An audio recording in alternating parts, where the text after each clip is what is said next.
하나님이 성도를 훈련시키시는 이유. 하나님이 성도를 훈련시키시는 이유. 이란 제목으로 말씀을 상고합니다. 5절에 보면 하나님과 우리 성도의 관계는 부모와 자식과의 관계와 같다 하는 말씀을 했어요. 너는 사람이 그 아들을 징계함같이 내 하나님 여호와께서 너를 징계하시는 줄 마음에 생각하고. 그러니까 부모가 자식을 기를 때 징계하면서 기른다. 이 징계가 원어로는 야사르라고 그러는데 여기서는 조금 단어가 무섭게 표현됐어요. 그러나 보통은 이 교훈, 가르침, 훈련 이런 뜻입니다. 이 자식을 부모가 잘 되게 하려고 이렇게 가르치고 또 때로 말을 안 들으면 혼을 내면서도 그러나 그 저변에는 사랑이 가득해서 그 자녀가 잘 될 수 있는 길로 이렇게 훈계를 해가면서 기르듯이 하나님도 성도를 그런 마음으로 징계하신다 그랬어요. 그러니까 사랑으로 잘 가르쳐서 하나님의 백성들이 복되게 살기를 원하신다 하는 거예요. 그렇기 때문에 이 사랑의 훈련을 잘 받아들여야 된다는 겁니다. 그래서 세 가지 그 목적을 위해서 이렇게 훈련시키신다 하는 걸 말씀했어요. 첫째는 6절에 보면 하나님이 주신 길을 가게 하시려고. 하나님이 주신 길이 있어요. 그 길로 가야 사람이 올바르게 살고 또 그 삶이 복되게 살 수가 있는 거죠. 여기 보니까 그 길을 뭐라고 말씀했냐면 여호와의 명령을 지켜 그랬어요. 그러니까 명령이라는 말은 반드시 해야 될 일이라는 거예요. 여호와의 명령을 다른 말로 율법, 또 법도, 규례 이렇게 표현을 했는데 한마디로 말하면 하나님이 주신 말씀, 그것이 진리예요.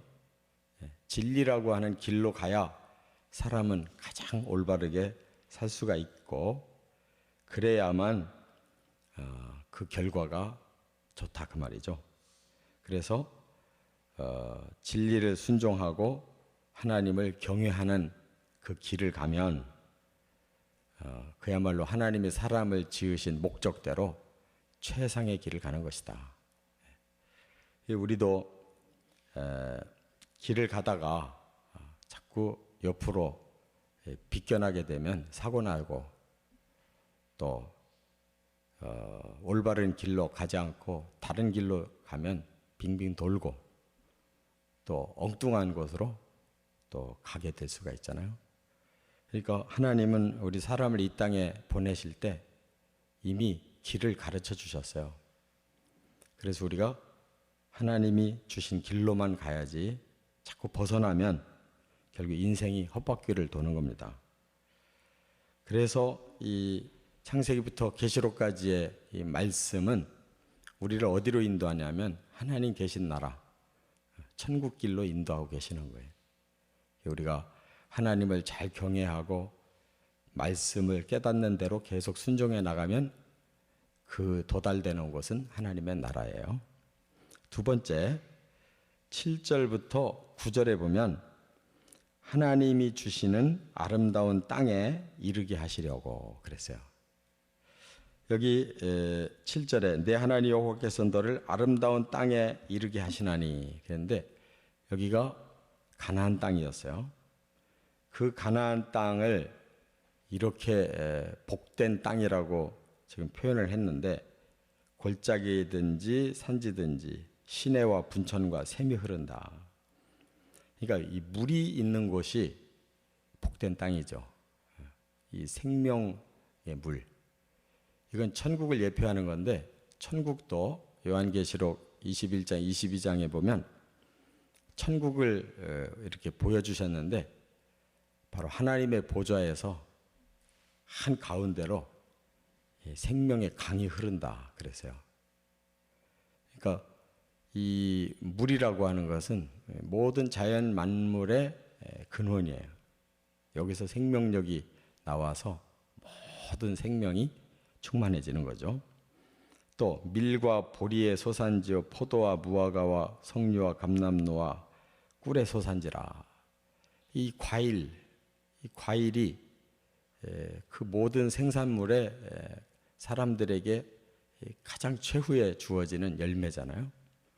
천국도 생명의 강가에 생명수 그 강가에 생명나무가 12달 계속 맺힌다고 그랬어요. 그 생명나무의 잎이 만국을 치료한다 그랬으니까 생명나무 열매는 사람의 영혼 몸을 치료해서 완전한 사람이 되게 하는 거예요. 그걸 창세기에 처음부터 생명나무를 주셨는데 사람은 한 번도 먹어보질 못하고 먹지 말라고 그만 선악과를 먼저 먹는 바람에 생명과는 하나님 감추셨어요. 죄인, 벌받고 형벌받을 사람이 생명나무를 먹을 자격이 없잖아요. 그래서 우리를 구원해서 지금 하나님이 주신 길로 계속하면 바로 이 아름다운 땅, 천국에 도착해서 우리가 결국 하나님의 집에서 이렇게 영원한 축복을 누리게 하시려고 하는 것이다. 그런 말이에요. 그래서 이 가나안은 모자람이 없고 부족함이 없다. 모자람이 없고 부족함이 없다는 것이 만족이잖아요. 천국은 만족한 곳. 그래서 안식하는 나라고 영광스러운 나라고 영원한 생명을 누리는 나라다. 이렇게 말씀했어요. 바로 우리가 가려고 하는 것은 이곳입니다. 이 땅에서는 아무리 무언가를 얻고 그걸로 만족을 하려고 해도 이 세상 것은 만족할 게 없어요. 제 아무리 좋은 게 있어도 그건 잠시 주어질 때 뿐입니다. 그것이 조금만 시간이 가면 전혀 우리에게 만족이 없어요. 그래서 하나님 주시는 아름다운 땅에 이르러야 된다는 거. 그 다음에 끝으로 세 번째는 10절에 보면 하나님을 찬송하게 하시려고 그랬어요. 여기 네가 먹어서 배부르고 네 하나님 여호와께서 옥토를 내게 주셨으므로 말미암아 그를 찬송하리라. 명령이 아니에요. 너희들은 스스로 그날이 되면 찬송할 거다. 왜? 너무 감사해서 하나님이 우리에게 이렇게 주신 길로 순종해서 왔더니 하나님의 나라에 이르러서 우리는 감히 상상도 해보지 못한 최상의 삶을 하나님 우리에게 주셨어요. 그러면 날마다 기쁘고 날마다 감사하고 이 기쁨과 감사를 하나님 앞에서 표현하는 것이 찬송입니다.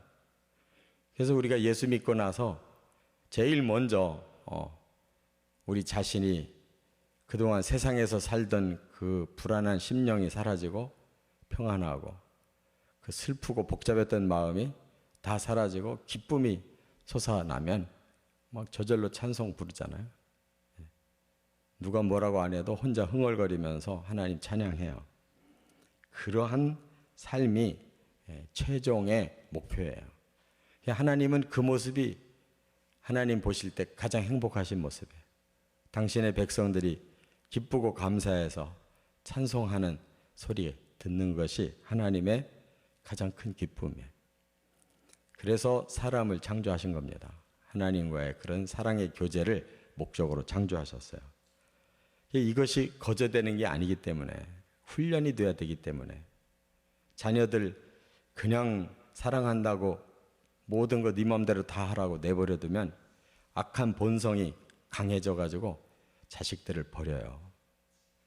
그래서 올바르게 가르치고 때로는 징계도 해서 제대로 만들어 놔야 그들이 바른 길 가듯이 하나님 천국 백성을 이렇게 지금 만들고 계시는데 조금도 하나님의 마음을 오해하지 말고 그 깊은 사랑의 마음을 우리의 마음에 깨닫고 어려워도 순종해 나가고 힘들어도 그 나라를 소망하고 끝까지 가면 바로 이런 영광스러운 삶에 도달한다는 거, 꼭 이 믿음을 품고 살아가시기를 주의 이름으로 축원합니다.